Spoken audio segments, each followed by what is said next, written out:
پولیټیکل ساينس کړی دی، که سیوکس ویلی دی، که شریعت ویلی دی، که اکنامکس ویلی دی، که سټیټسټیک ویلی دی، ټول دې راجمع شي او هغوی دې د قرآن غوندې نظام څه کي جوړ کي.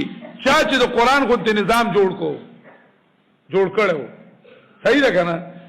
جوړ کو خو خښتګې شلېدلی پاتې شو.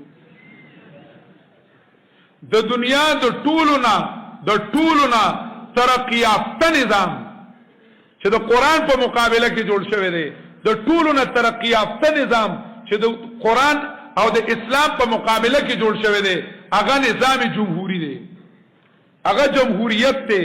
او نن دنیا د جمهوریت شرم بالکل ښکاره ولیدو چې جمهوریت دنیا له فساد ورکړی دی، بې حیایي ورکړې ده، کرپشن ورکړی دی، دنیا له فسادات ورکړه، قتل و غارت دنیا له ورکړه، دنیا له امن نه دی ورکړی، دنیا له بې حیایي ورکړه، جنکۍ یې بې حیا کړې، هلکان یې بې حیا کړل، هر څه چې کمدنو بې حیا کړل.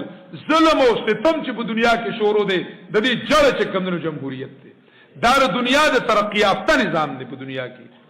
فلیاتوا بحدیث مثله، اے د قرآن کریم د عقیدې غوندې عقیده راوړه. اعبدوا ربکم، نږدې سره لګوم، اعبدوا ربکم، ما دلائل پیش کړل سو پنجه سکنجه نو یار. اعبدوا ربکم الذي خلقكم والذين من قبلكم جعل لكم الارض فراشا والسماء بناء وانزل من السماء ماء فاخرج به من الثمرات رزقا لكم. ما دلائل پیش کړل په اعبدوا ربکم چې عبادت حقدار څوک دی؟ الله دی. تر دې په مقابله کې دا وراوړي او ته وایې چې نه د عبادت حقدار بل څوک شته؟ مقابل که نه مشرک، مقابل که نه چې د عبادت حقدار بت هم دی، د عبادت حقدار لیډر هم دی، د عبادت حقدار قبر هم دی. ته چې کوم نه وایې نو فاتو بصورت من مثله، زه چلو که نه د قرآن کریم په اعبدو دلائل پیش کړي، ته په دې اشرکو باندې څه پیش کا؟ دلائل پیش کا چې عبادت د غیر الله حق دی. ته د قرآن کریم د دعوی په مقابله کې چې ستا کومه دعوه ده، ته په هغې باندې د عقل نقل د وحي څه پیش کا؟ دلائل پیش کا. قرآن کریم د رسالت مسله پیش کړي، ته وایې پیغمبر رسول نه دی، الله استاد نه دی، زه نرشه په دې باندې ته څه پیش کا؟